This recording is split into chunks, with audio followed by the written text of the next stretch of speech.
आज के विषय में हम बात करने वाले हैं शैशवावस्था के बारे में। दोस्तों, आप लोगों ने कई बार पढ़ा होगा शैशवावस्था के बारे में, लेकिन इस बार यदि आप पढ़ते हैं तो आपको कुछ नया ही जानने को मिलेगा और बिल्कुल माइंड मैप की नोट्स से मैं आपको पढ़ाने वाला हूं। जैसा कि बात करते हैं शैशवावस्था के बारे में, तो शैशवावस्था का जो टाइम पीरियड माना जाता है दोस्तों, वो जीरो से लेकर 5 या 6 वर्ष की अवस्था को क्या कहा गया है? शैशवावस्था कहा गया है। तो कभी अगर हमारे एग्जाम में प्रश्न पूछा जाता है कि शैशवावस्था का टाइम पीरियड कितना है, तो हमें कितना बता देना होगा? 0 से लेकर 5 या 6 वर्ष की अवस्था को क्या कहा गया है? शैशवावस्था कहा गया है। अब शैशवावस्था के संदर्भ में ही देखा जाए तो तमाम मनोवैज्ञानिकों ने क्या किया? अपने अपने अनुसार तमाम तरह की परिभाषाएं दे दिया, और वही परिभाषाएं अगर देखा जाए तो हमारे यूपी टेट में या सुपर टेट में पूछे जाते हैं। आइए बात करते हैं। अब जैसा कि बात करते हैं, क्रो एंड क्रो साहब के अनुसार क्या कहा गया है? तो क्रो एंड क्रो साहब के अनुसार कहा गया है 20वीं शताब्दी के बालक को 20वीं शताब्दी को बालक की शताब्दी कहा है। तो 20वीं शताब्दी को बालक की शताब्दी किसने कहा हुआ है? तो क्रो एंड क्रो साहब ने कहा है। ये हमारे एग्जाम में पूछा जाता है, ध्यान रखिएगा। तो 20वीं शताब्दी को बालक की शताब्दी कहा है। किसने कहा है? क्रो एंड क्रो साहब ने कहा है। नेक्स्ट बात करते हैं, फ्रायड साहब के अनुसार अगर देखा जाए तो इन्होंने शैशवावस्था की क्या परिभाषा दिया हुआ है? तो फ्रायड साहब ने शैशवावस्था को इन्होंने कहा है कि बालक को जो कुछ भी बनना होता है वो प्रारंभ के 4-5 वर्षों में बन जाता है। तो इस कथन को किसने कहा है? फ्रायड साहब ने कहा है। फ्रायड का मतलब हो जाता है सिगमंड फ्रायड, ठीक है। तो इस बात को ध्यान रखिएगा। इन्होंने क्या कहा है कि बालक को जो कुछ भी बनना होता है वो प्रारंभ के 4-5 वर्षों में बन जाता है। और क्रो एंड क्रो साहब ने क्या कहा है कि 20वीं शताब्दी जो है बालक की शताब्दी है। 20वीं शताब्दी क्या है? बालक की किसकी शताब्दी है? बालक की शताब्दी है। नेक्स्ट बात करते हैं, न्यूमैन साहब के बारे में बात करते हैं। तो इन्होंने क्या बताया है? शैशवावस्था जो है जीवन का सबसे महत्वपूर्ण काल है। तो जीवन का सबसे महत्वपूर्ण काल किसने बताया हुआ है? तो न्यूमैन साहब ने बताया है कि जीवन का सबसे महत्वपूर्ण काल है वो है शैशवावस्था है। नेक्स्ट बात करते हैं, वैलेंटाइन साहब क्या कहते हैं? ये कहते हैं कि शैशवावस्था जो है सीखने का आदर्श काल है। तो दोस्तों, इस बात को भी ध्यान रखिएगा कि शैशवावस्था जो है सीखने का आदर्श काल कहा है। किसने कहा है? वैलेंटाइन साहब ने कहा। एक बार फिर से रिवीजन कर लेते हैं ताकि हमारे एग्जाम में अगर प्रश्न पूछे जाएं यहाँ से तो हम इसको कर लें। जैसा कि बात करते हैं, क्रो एंड क्रो साहब ने क्या कहा है कि जो 20वीं शताब्दी है वो बालक की शताब्दी है। जो 20वीं शताब्दी है वो बालक की शताब्दी है। और सिगमंड फ्रायड साहब क्या कहते हैं कि बालक को जो कुछ भी बनना होता है वो प्रारंभ के 4-5 वर्षों में बन जाता है।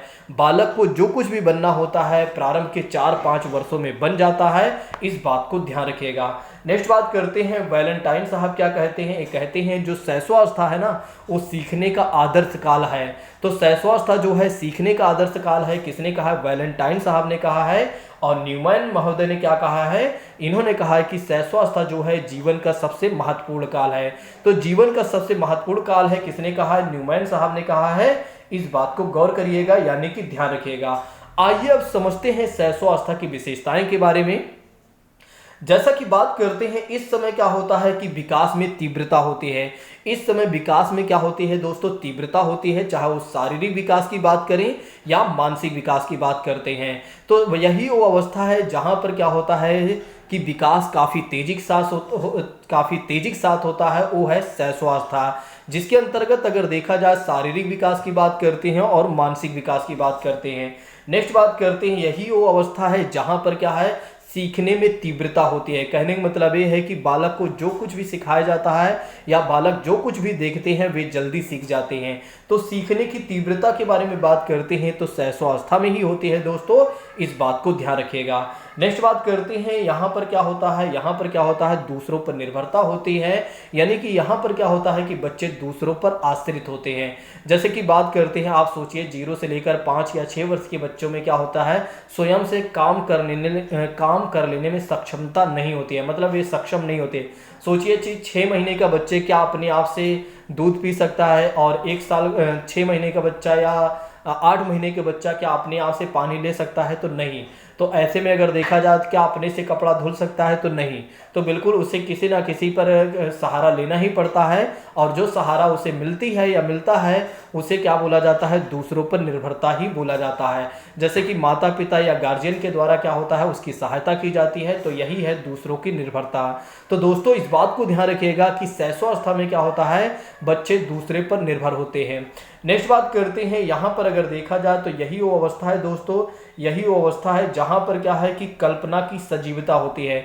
कल्पना की सजीवता का मतलब ये हो जाता है दोस्तों कि बालक तरह तरह की कल्पना करते हैं। तो ध्यान रखिएगा, शैशवावस्था में क्या होता है कि बालक तरह तरह के क्या करते हैं, इमेजिनेशन करते हैं, यानी कि कल्पना करते हैं। नेक्स्ट बात करते हैं, यही वो अवस्था है दोस्तों जहां पर क्या होता है, आत्म प्रेम की भावना भी होती है बच्चों में। आत्म प्रेम की भावना का मतलब ये हो जाता है कि स्वयं से, एक तो स्वयं से बहुत ज़्यादा प्यार करते हैं, अपने खिलौनों से बहुत ज़्यादा प्यार करते हैं, अपने वस्तुओं से बहुत ज़्यादा प्यार करते हैं, वो है आत्म प्रेम की भावना। और एक विशेषता कहाँ पाई जाती है? शैशवावस्था में पाई जाती है। तो ध्यान रखिएगा, यहाँ पर क्या होता है, शैशवावस्था में क्या होता है दोस्तों, आत्म प्रेम की भावना देखी जाती है दोस्तों बच्चों में। जैसा कि बात करते हैं अपने खिलौनों से प्यार, यानी कि अपने ही वस्तुओं से काफ़ी ज़्यादा प्यार करना, ये आपके एग्जाम में पूछा जाता है, ध्यान रखिएगा। नेक्स्ट बात करते हैं मूल प्रवृत्तियों पर आधारित व्यवहार। देखिए यहाँ पर क्या होता है, बच्चों का जो व्यवहार होता है या बच्चों का जो व्यवहार होते हैं दोस्तों, वो मूल प्रवृत्तियों पर आधारित होते हैं। जैसे कि बात करते हैं, भूख लगने पर क्या होता है, बच्चा रोता है या रोते हैं, और वस्तु न मिलने पर क्या होता है कि बच्चे क्रोधित होते हैं। इस बात को ध्यान रखिएगा। तो मूल प्रवृत्तियों पर आधारित व्यवहार होता है दोस्तों, ध्यान रखिएगा। हमारे एग्जाम में प्रश्न पूछा जा सकता है कि ऐसी कौन सी अवस्था है जहां पर क्या होता है कि बच्चों के मूल प्रवृत्तियों पर आधारित व्यवहार देखने को मिलता है दोस्तों। तो ये कौन सी अवस्था है? शैशवावस्था है। कौन सी अवस्था है? शैशवावस्था है। एक बार हम रिवीजन कर लेते हैं, फिर आगे बढ़ते हैं। जैसा कि हमने आपको बताया कि शैशवावस्था की विशेषताएं ये है दोस्तों कि विकास में तीव्रता होती है, विकास में तीव्रता होती है। और दूसरी बातें हमने आपको बताया कि यहाँ पर सीखने में तीव्रता होती है। और नेक्स्ट बातें हमने आपको बताया कि यहाँ पर क्या होता है, बच्चों में दूसरों पर निर्भरता होती है। फिर हमने आपको बताया कि यहाँ पर कल्पना की सजीवता पाई जाती है। फिर हमने आपको बताया यहाँ पर आत्म प्रेम की भावना पाई जाती है। और फिर हमने आपको बताया कि ये वही अवस्था है जहाँ पर क्या होता है, मूल प्रवृत्तियों पर आधारित व्यवहार देखने को मिलते हैं।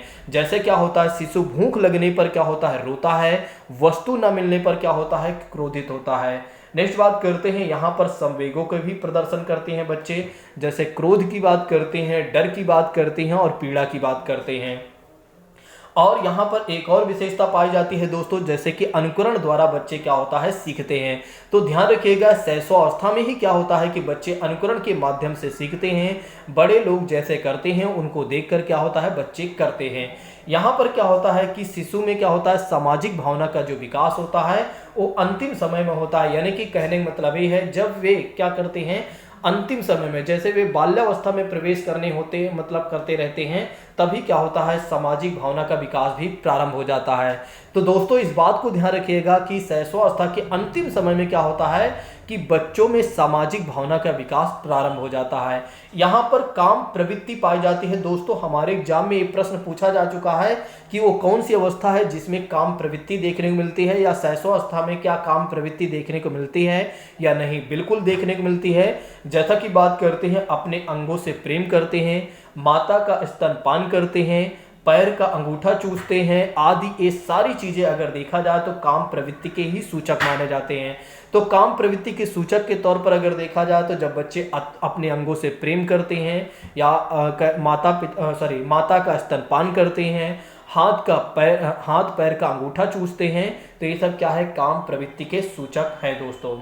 नेक्स्ट बात करते हैं, अगर देखा जाए तो यहाँ पर बताया जाता है शैशवावस्था में शारीरिक विकास के संदर्भ में बताया गया है। आइए बात करते हैं शैशवावस्था में शारीरिक विकास के बारे में।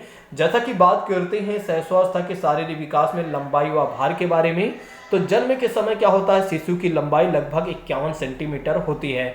तो ध्यान रखिएगा, जन्म के समय शिशु में जो लंबाई होती है लगभग 51 सेंटीमीटर पाई जाती है। नेक्स्ट बात करते हैं दांत के संदर्भ में। अगर देखा जाए दांत के बारे में क्या बताया गया है कि इस अवस्था में तो लगभग छठे या सातवें महीने में अस्थायी दांत निकलने लगते हैं और 1 वर्ष में क्या होता है, सभी दूध के दांत आ जाते हैं।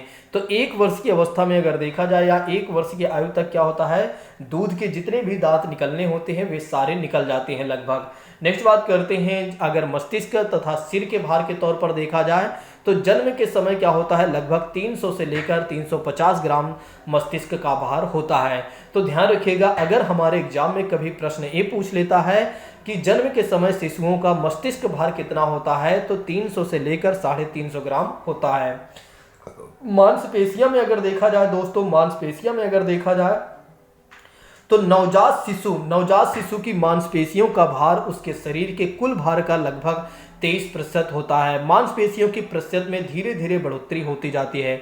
मांसपेशियों में क्या होता है, मांसपेशियों के प्रतिशत में अगर देखा जाए तो धीरे धीरे क्या होता है, बढ़ोतरी होती जाती है। तो दोस्तों, जैसा कि हमने आपको बताया कि शैशवावस्था में शारीरिक विकास के बारे में, कि लंबाई के बारे में, लंबाई और भार के बारे में हमने बताया आपको कि जन्म के समय क्या होता है, शिशु की लंबाई लगभग 51 सेंटीमीटर होती है। और दांत के बारे में हमने आपको बताया कि छठे या 7वें महीने में क्या होता है, अस्थायी दांत निकल जाते हैं दोस्तों बच्चों के, और 1 वर्ष निकलने लगते हैं। और 1 वर्ष की आयु तक क्या होता है, दूध के सभी दांत निकल जाते हैं। और जन्म के समय मस्तिष्क तथा सिर का भार कितना होता है दोस्तों, 300 से लेकर 350 ग्राम होता है। मांसपेशियों के बारे में हमने आपको बताया कि नवजात शिशु की मांसपेशियों का भार उसके शरीर के कुल भार का लगभग 23% होता है। और मांसपेशियों के प्रतिशत भार धीरे धीरे क्या होता है, बढ़ोतरी होती जाती है। मांसपेशियों के प्रतिशत भार में क्या होता है, धीरे धीरे बढ़ोतरी होती जाती है। इसके पहले हमने आपको बताया था कि शैशवावस्था में अगर देखा जाए तो काम प्रवृत्ति भी देखने को मिलती है, और जिसके अंतर्गत हमने आपको बताया था कि अपने अंगों से प्रेम करते हैं, माता का स्तनपान करते हैं और पैर का अंगूठा या हाथ का अंगूठा चूसते हैं। तो ये क्या है, काम प्रवृत्ति के सूचक हैं।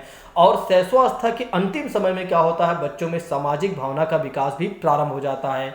यही वो अवस्था है जहाँ पर क्या होता है कि बच्चे अनुकरण के द्वारा सीखते हैं, यानी कि बड़े जिस तरह से करते हैं उनको देखकर वे करते हैं।